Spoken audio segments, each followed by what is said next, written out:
Well, good morning. We're going to go ahead and get started this morning. Welcome to the November meeting of the Indiana Commission to Combat Substance Use Disorder. The meeting minutes were distributed before the meeting. May I have a motion to approve? If there are no changes or corrections. Make a motion. Second. All right, all in favor? Aye. Thank you. The minutes from the August meeting have been approved. As is tradition, we generally start our meetings with a recovery speaker. And while our speaker this morning has a story of her own, I've asked her to join us for another reason. Since 2020, Indiana has partnered with Justin Phillips and her team at Overdose Lifeline to lead the state's naloxone distribution efforts. At the height of the pandemic, we invested $1 million to purchase 25,000 doses of naloxone for distribution in Indiana for anyone who requested it.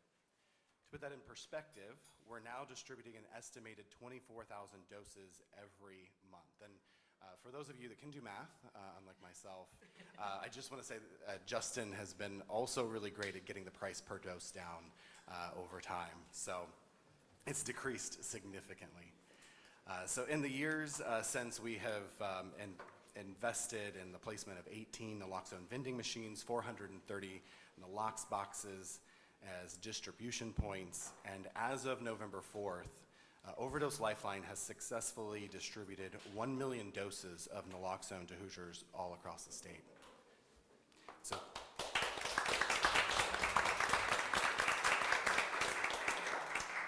So this, of course, would not be possible without Justin and her team at Overdose Lifeline. So I've asked Justin to share how we got to this point, a feat that seemed nearly impossible just 5 years ago, and to also reflect on her own journey. So, Justin?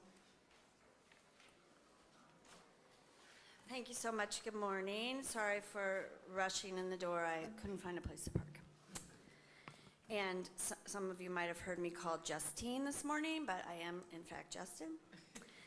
So thank you, Doug, for the kind introduction, and thank you to the Commission for allowing me to join you today. I do stand here as a person with lots of different hats. And I am a person in recovery from alcohol use disorder since 1989. And I think it's a significant fact only because this is a completely different life than that 25-year-old girl, and that's only because of recovery. And we're here, in part about recovery. So I think it's important to acknowledge that recovery is possible, and I know that you all see it and hear it through the numerous people that stand before you and all the work that you do. The ability for individuals to recover out loud through the Recovery Hub networks and increased access to treatment is all made possible through the investment of the state of Indiana.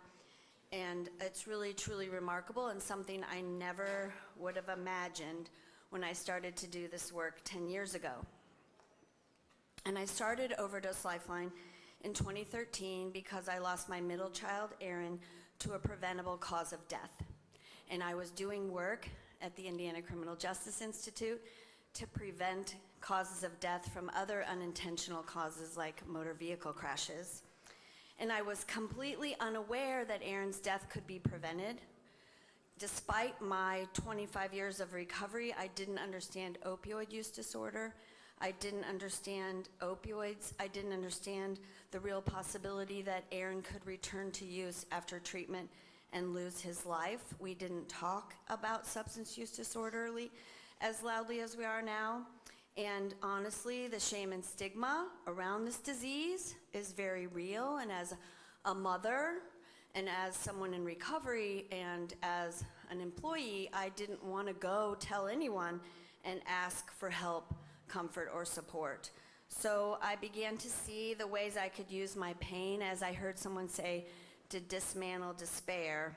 And that's all I ever really wanted to do after losing Aaron, was to help others not feel alone the way that I did. And so I do this in honor of Aaron, but also in the honor of all the countless other parents who I stand alongside. So we started with Aaron's Law, which will be 10 years old next year. And that was to allow full access to the overdose reversal drug some people call Narcan, but its generic name is naloxone. And we began to break barriers and distribute naloxone, and people started to reach out to me and say, thank you, I was able to save my child because of Aaron's Law. But it honestly wasn't an easy road in 2015, and it took a while for us to establish ourselves as a credible resource. Shame and stigma still existed.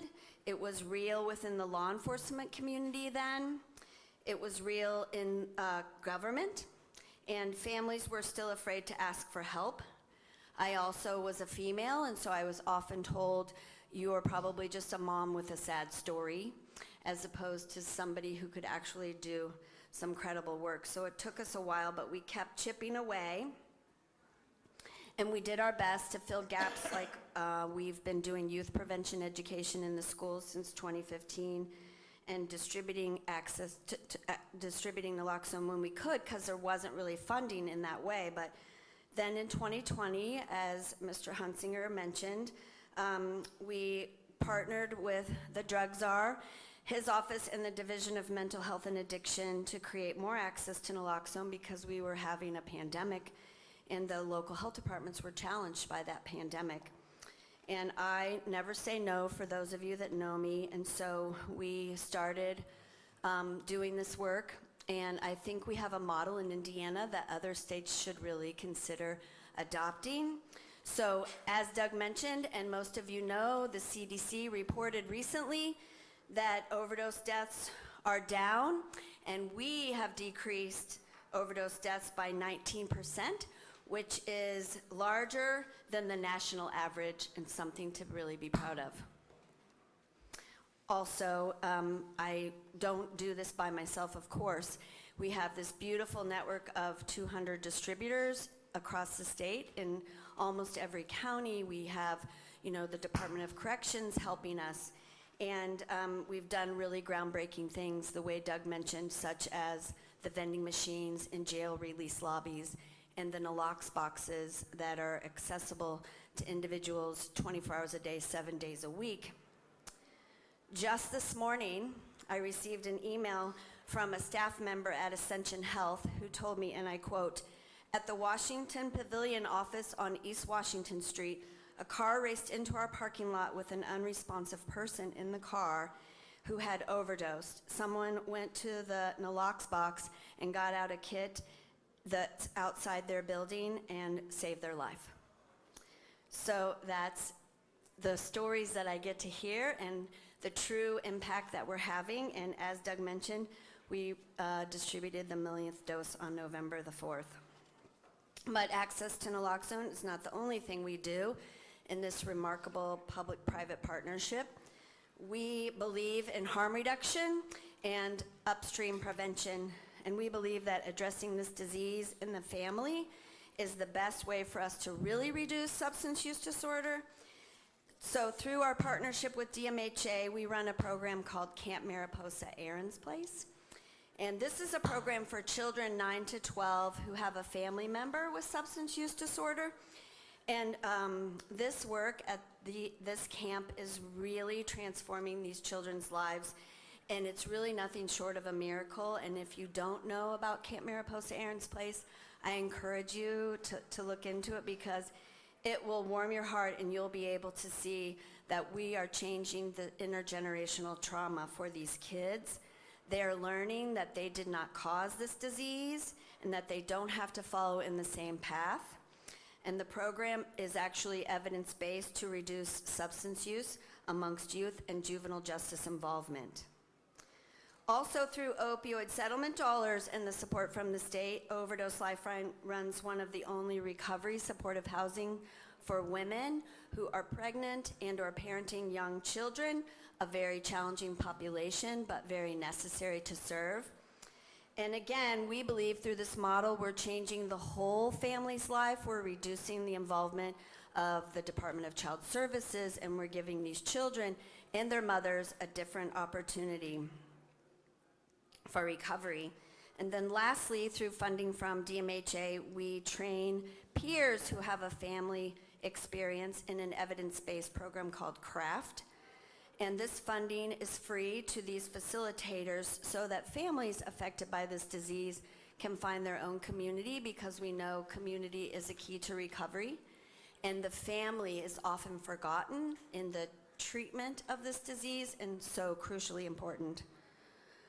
So it's a bittersweet privilege to be here today, and in my wildest dreams, I could never have pictured the journey to unfold this way. Some of you know me when Aaron lost his life, and so it's a small consolation for that loss, but I'm a better person, and I'm changed by the stories like the one I heard today from Ascension Health, and I'm grateful that I get to have an impact in other people's lives and make a difference for Indiana, so thank you for having me.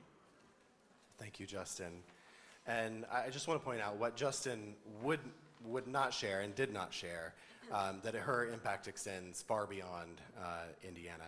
In recent years, she's become a sought-after speaker on the national stage, in addition to all the work that she does locally, shedding light on the complexities of the drug epidemic and sharing strategies for prevention and intervention. And this year has been quite notable for Justin. She started off the year as a guest at the State of the Union.